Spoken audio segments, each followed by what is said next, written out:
together again for Dream and Destiny. Today we are going to deal with a new question, but this is not at all new. It's the same question that preoccupied the human mind for centuries and millennia. And your question sounds like this: if God is our protector, as He promised, how comes that we are sometimes in extremely distressing situations? Yes, this is a very justified question. It's a very good, real question. It reflects the preoccupation of our minds every time we are confronted with a difficult situation. But the difficulty of the answer doesn't consist in offering a solution for not being in those kind of situations. No, the difficulty of answering to this question consists in the fact that we misunderstood the idea of protection of God. What the word "I will be with you" in reality means. I will be with you is the word of God, and He honors His word anywhere, anytime, forever and ever. This word is true like God is true. I am with you. But the question is not if He is or is not with us. Your question is where or how comes that I am in this situation? And if in this situation He is still with me. Yes, He's still with you. Today, we are going to continue exploring in our series Dream and Destiny, uh, the slave market where Joseph was for sale. Somebody was auctioning him. Well, if God was with this man, as He promised, "I will be with you." If God was, why and what was He doing there in the slave market? Why didn't God prevent that situation? No, He never said that He will prevent that situation, but He said that He'll be present in that situation. So when they were auctioning him, not just anybody could buy Joseph. No, it was a certain person appointed by God. His presence was there directing the auction. It's almost hard for me to say these words, but they were so true. They proved to be true. And please forgive me for using an example like this, but this is so real. It comes in our lives, different situations where we have no control at all. But while we have no control at all, God has all control in His own hands. And He's the one who directed the sale. He didn't prevent the sale. He didn't prevent the betrayal, like we'll see later with Jesus. But He was present in the midst of that sale. So this gentleman, Potiphar, the captain of the guard, bought Joseph. Now, this word is a very painful one, buying a person. I read the other day that a gentleman came to the judge asking the judge to restore his rights over his property. It was a man, his property. And the judge, and he presented all kinds of papers proving that that man was his property. And the judge put aside all those papers and said, "It's not enough." "What else?" said the man. "Only when you will bring a paper from God saying that this man is your property, that's the time when I will sign this paper. Until then, you are not the owner of a man."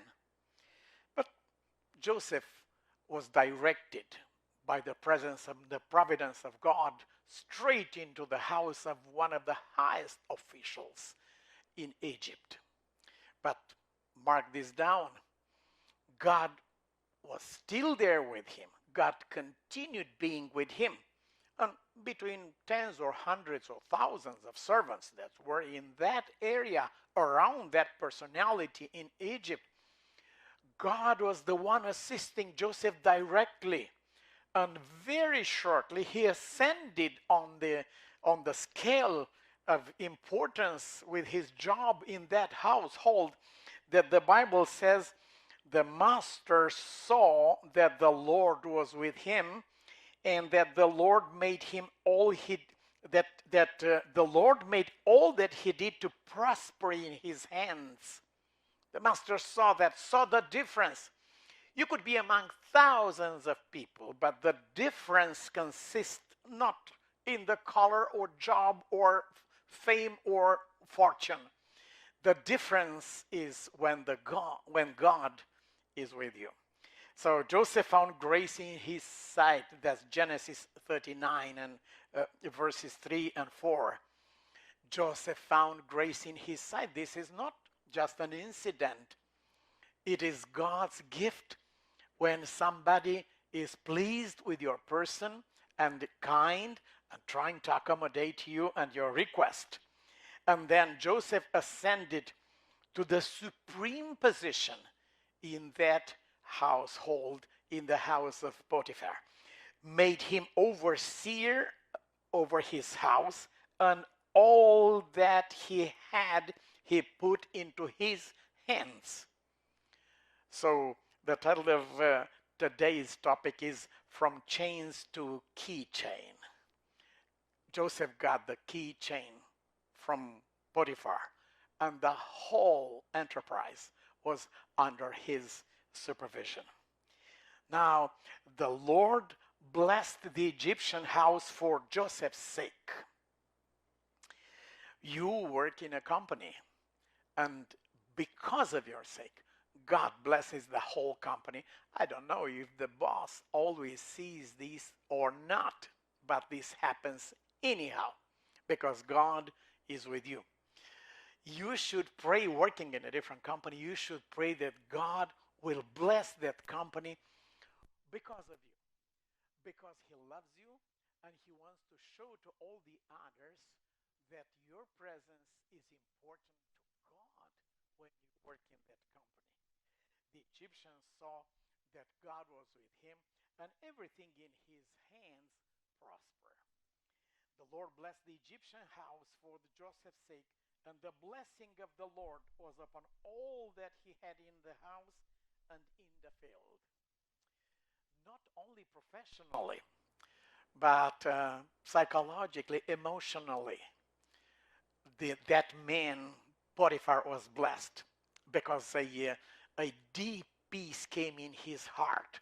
He was free of any kind of worries, and Joseph was worthy of that kind of trust, of that level of trust, where he gave everything under his care and his supervision. So your question is, if God is our protector, why are we facing this stressful situation? Well, that's not important at all what kind of situation we're facing. What is most important is who is with us in those situations. God never promised that we will be spared of pains, of hardships, of different problems that will confront our age, our condition, and our possibilities. He never promised that. But he promised his presence that will be forever with us, wherever we are, or sometimes even if the situation seems to be impossible, he will prove himself to be the God of the impossible. Let's pray for this level of trust in God, and let's submit to him every single circumstance in our lives and ask that God will turn it into a blessing, first of all for all those around us and for our own hearts, through Jesus Christ.